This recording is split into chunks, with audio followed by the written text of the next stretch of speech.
of introductions and what you're doing on the credentials side. Maybe just a couple of lines. Over to you, Vinicius. So my name is Vinicius. I'm from the Ministry of Management and Innovation of Public Service of Brazil. Have been working with this DPI and DPG, agenda, close to the Minister Cabinet. And so we are going through a big project to kind of come up with VC's infrastructure in Brazil.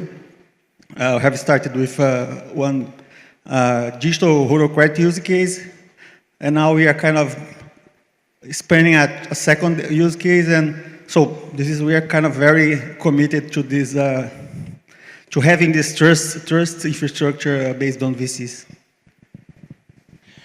Perfect. Good afternoon, and thank you very much for the invitation.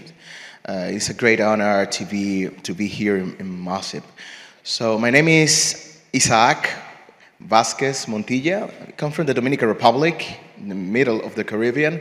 And actually, I am the Innovation Director of the Ministry of Public Administration in the Dominican Republic. Actually, as my colleague, we are focused in the DPIs, the DPGs, and build, a citizen-centered service project until, for example, the digitalization, the credentials, and other important steps, for the digitalization and interoperability on all the institutions in the Dominican Republic. But everything is focused in the citizens, because about all the citizens is the most important value of those services, and we are working on it. So thank you very much, and thank you again for the opportunity to be here with you. Okay, thanks, Ramesh. Hi, everyone. I'm Treveen Rabindhanath from South Africa. I work at the Department of Communications and Digital Technologies, involved in a lot of our digital government initiatives. I work very closely with our Presidency and National Treasury on our digital transformation roadmap. Thank you. Thank you. Something very special about this panel, which is that while they are all using INJI, none of them are working with us directly for using INJI. They are working with our partner organizations and doing these implementations.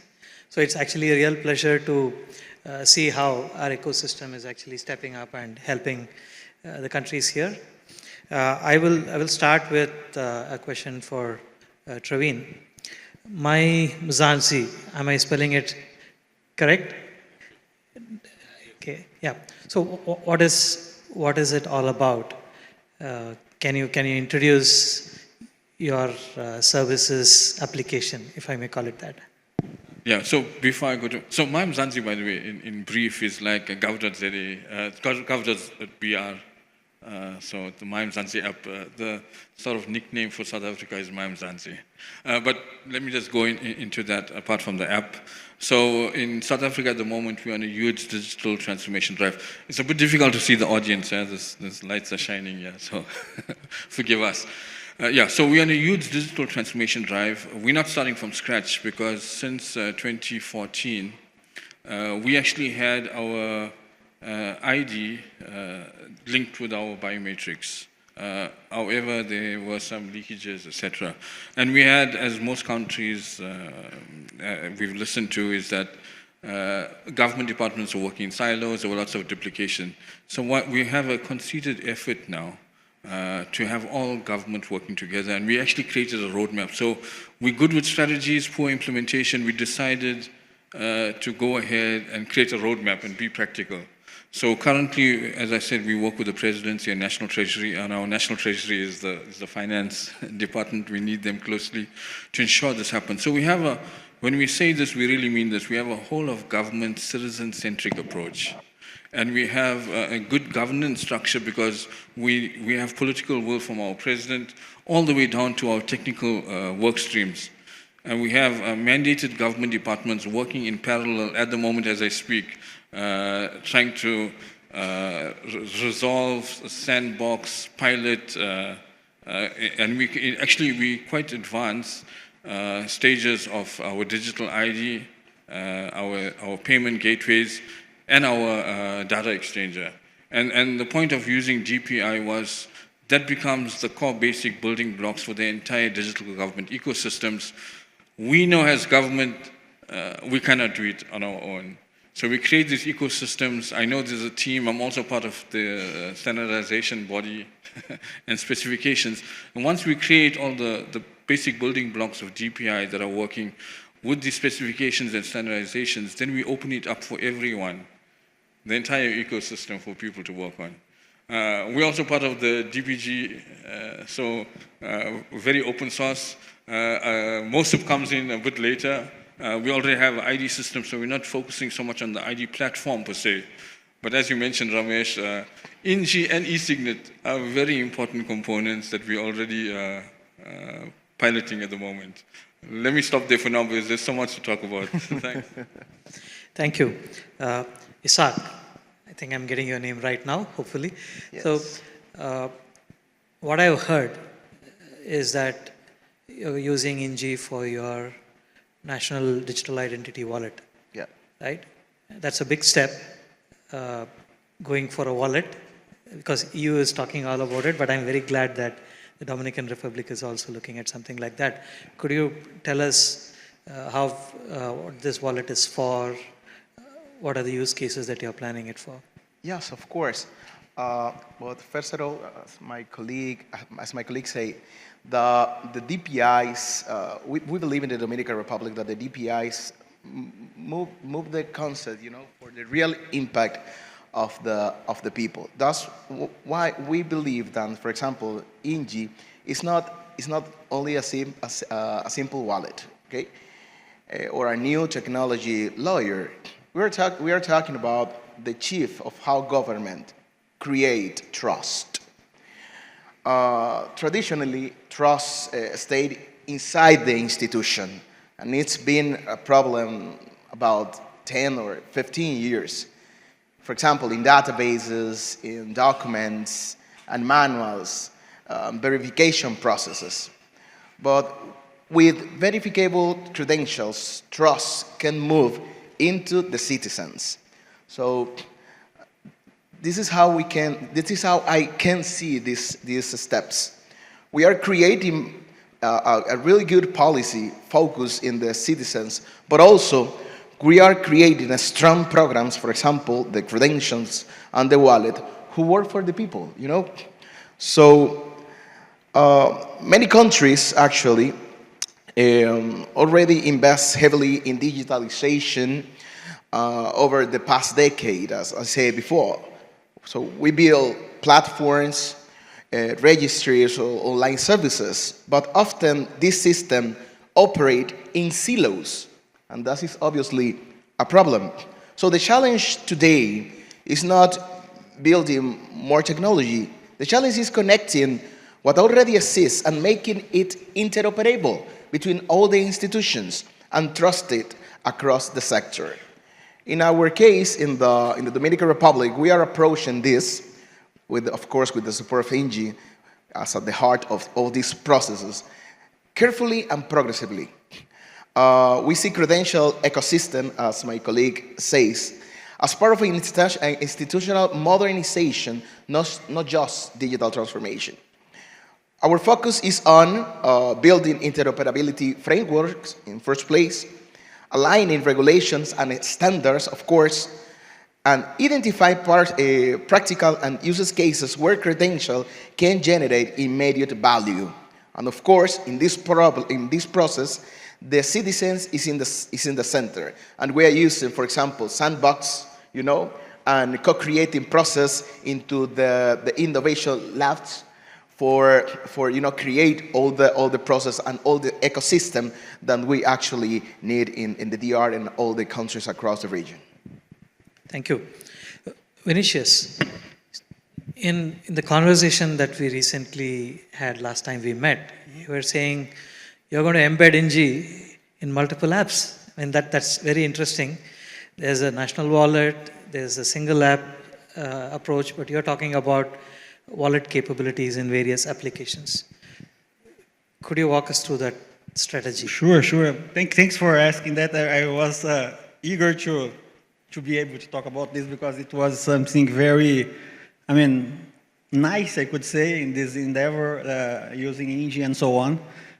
Because, I mean, as Ramesh just said, I mean, in Brazil, we have a lot of super apps in the government, which are silos themselves also. I mean, it's everybody wants an app to be the specific app of that institution. And it's very hard to break that. I mean, it's something that, I mean, it depends on political things and so on. It's not just technical. And I mean, we are very pragmatic, and so we wanted to kind of reach our goal, but okay, it's if this is the situation, let's see how we can make the best in this case. And this is when we started to talk to SASI through the cause folks, through Anand, through Venu. And actually, Sasi was very straightforward. He said, I guess, because we explained to him the situation, kind of saying, trying to say that we would need to embed this INJI wallet in other apps. I mean, that was something that we were thinking about, knowing about DigiLocker, I mean, which is kind of much better to have just one wallet. But I mean, it's in this process of getting to know each other, Brazil get to know INJI and vice versa. We tried, okay, we understand that, we are looking for that, but unfortunately, it's impossible now. And so we need to get started from what is possible, low-hanging fruits. And then we explained to him that we had a kind of rural application, a super app, that was very successful and is very successful, that we could kind of, I mean, leverage this application, their user channel and so on, and it would be very good for adoption also, you know. I mean, this is the other side of the thing, you know. It's kind of, you get a lot of, base for adoption right after you deploy, right after you go to the market. And then Sasi said, I mean, I guess we should have something almost like this, I mean, because the way that we design it, the INJI wallet is very kind of decoupled. The responsibilities of each component are very defined. The interfaces are very clear. So I mean, actually, he said, I guess maybe we already have SDK, and he was right, because it was. I guess we had some work to do with Ernst Young India that has been working with us and technical for it. But I could say that it was. I mean, a lot of people said that it would fail in Brazil, you know, that, I mean, a lot of people wouldn't believe that, I mean, you were crazy, it's not going to work. And actually it worked, and it's working. And surprisingly, this is the part of everything that we had less problems, you know. Actually, I don't remember any problem. I mean, it was smooth, you know. And getting back to what you asked, I mean, technically, I guess it's brilliant, because it's, I mean, regardless of your strategy, of how you want to approach your marketplace, your country, etc., I guess it's nice you have this possibility to do what it's better maybe to your reality, to your context. And so I guess you guys, it proves the quality of the design that you guys have done since the beginning in this product, and congratulations for that. And we are feeling that and checking that out every day. And from the business perspective, from the kind of more the product perspective, we think that, I mean, we might have one central wallet, but we need some time to maybe to see how these things will develop, you know. I mean, if we will be able to kind of concentrate in just one, like the gov.br wallet, that is one of, definitely the most important one, that we will launch now with the age verification. The age verification will be based on the INJI wallet, you know, on the gov.br app, embedding the INJI wallet, you know, that. And that actually leads me to my next question to you. What are the top 3 use cases that you have in mind? And I'm sure the potential for credentials is very high, but what are the top 3 priority use cases that you have coming up next? You mean the new ones, you mean? New ones. Yes. I guess diplomas are something that, although we have something not a VC, I mean, completely, but we have something in place nowadays, but it's not as powerful as a VC. I guess this is one thing that I mean, actually the Ministry of Education has been in Bangalore some months ago, and I guess this is supposed to be the next, one possible next use case, and very strong. Because it's kind of, I don't know how it works in India, but in Brazil, sometimes you need your diploma from university, for example. It's kind of very complicated to get this thing after some years of you leave the university. And It's the same. it's the same, yeah. Some things are the same everywhere, right? And this is one thing. And our minister is a professor of the University of Rio de Janeiro, and she has got kind of experience, personal experience, and it kind of somehow impacts when we tell her about this. She, oh, I know that. I remember I was going to the doctorship, and then they didn't find the same university didn't find his diploma of graduation. You know, it's like you need to show to the university that you have studied. You should prove that you studied there. You know, I mean, we know that it happens every day in government and so on. And this is one. I guess we have also some experience that we already have in Brazil that are similar to VCs but are not, like the driver license. That would be kind of a low-hanging fruit because it's kind of somehow very all set for that, but it's not based on standards and so on, and we could kind of migrate to this new architecture, which is the kind of the official one. And I could say that we have the national identification that we are rolling out in Brazil. That is, it's a rollout that's planned for the next 5 years. And definitely this will be, as the Brazilians get more kind of recover more than the majority of the people, the most part of the people, this will be the most important VC, definitely. It's going to be the anchor VC of this wallet, you know. Thank you. Treveen, I know that a lot of automation happens in South Africa. I was able to get my e-visa for a trip, right? And there was talks about how the tax system makes it really easy, right? So what are your top candidates for credentials?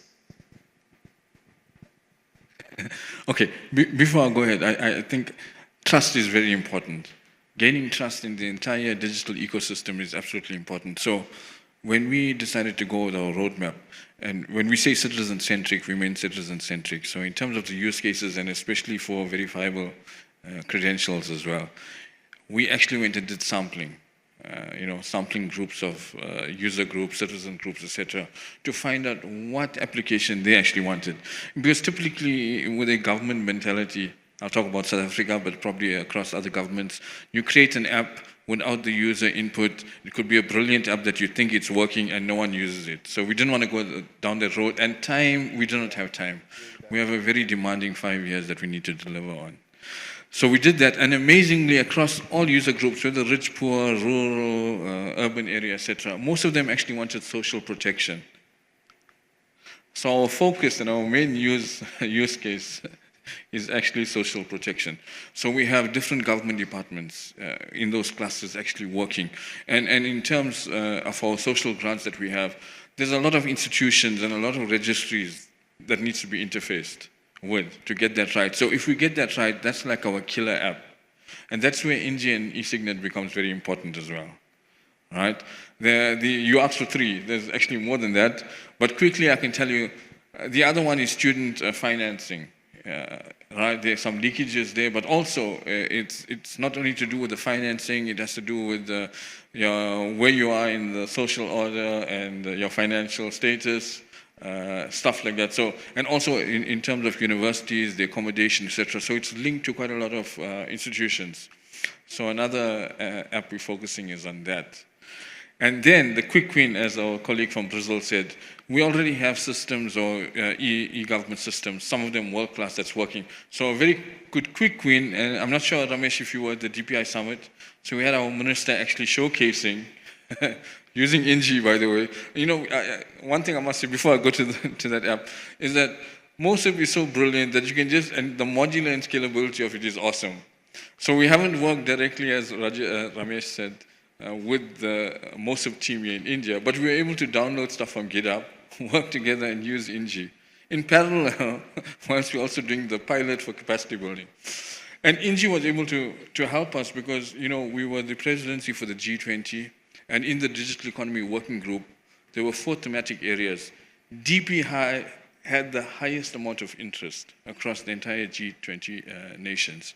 And as South Africa, because we hosted it, we actually wanted to also showcase, this is not theory, we are also practical. So at the Global DPI Summit in November last year, our minister actually showcased the digital wallet using INJI, and we actually had our driver's license application there. There's a couple more, but I'll stop. That's the 3 main things. I was able to see that and I was quite impressed. And yeah, it was a pleasure to see INJI in action. Working group of MOSIP around there as well. that people in the not-so-know-how didn't know. That we were able to do a whole DPI application within 3 months. Issac, what do you think are the top value drivers? Where is your wallet going to create impact? Yeah, perfect. It's a very good question. And I need to follow up my colleague. One principal issue that the people must understand what a wallet is. For example, what a credential is. So we put into our planning 3 principal elements. The first one is the clarity. The second one is control. And the third one is consistency. First, citizen must understand what the credential is and how can it use it. Second one, they must feel they control what they share. We're talking about consents, that obviously is really essential. And third, institution must apply the same standards. So that credential could be recognized everywhere. We're talking about interoperability. With those 3 points, we are working, for example, through the social services. Number 1, this is our priority, is for the Ministry of Public Administration and from the President of the Dominican Republic. Is really important, to try to strong all the social services wallet, because we have a lot of services, disseminate in a lot of institutions, and what we want is to focus on a wallet all the social services and the citizens are access. The second one is similar to my colleagues from Brazil, with the Ministry of Higher Education, with the diplomas and other documents that the student needs, for example, to get a scholarship or another stuff with the Ministry of Higher Education. Right now, the people must travel a lot of institutions, for legalize one certification, or for example, have to go to the Junta Central Electoral, that is the institution who handle all the, for example, the born certificate, and they have to go there too, because none of those institutions could be interoperable. But that's the reason we need a wallet on higher education system. And the third one that I believe is really important is for SMAs. For example, when you want to create, when you're an entrepreneur and you want to create a small business, it is too difficult for the people, to make first a registration with the Ministry of Trade in the Dominican Republic, and then you have to go to another institution. So the entrepreneur must travel about 8 and 9 institutions for different proposals. So now with the support, and that is a good news, with the support of the World Bank, we are working now with a credential and a wallet for the SMS. Of course, using INJI as the heart of the project. Now we are taking the first steps into this project, hand to hand with CDPI, with the World Bank, and another institution. We are working so closely, to generate a really good impact to the SMA's population. Thank you, Issac. So what I'm hearing is South Africa is going to the people and asking them what they want and building their go-to-market around that. Brazil is weaving credentials into existing infrastructure so that the capabilities are brought in without too much disruption. And you are focusing on core value for enabling trust, educating people, and building ease of use for business and all into this. All great goals and amazing values, and I hope you all meet great success in these endeavors and help your people. For those of you here, you've been hearing them from a distance, but if you want to grab them up close, there's a workshop coming up where there is a deep dive. You can ask him how you tested, how you integrated, or how these use cases are planned. You can see a demo of the MyZansi app working, and all of these are possible in the workshop. So please give up your hand for the gentlemen here for the great work that they're doing.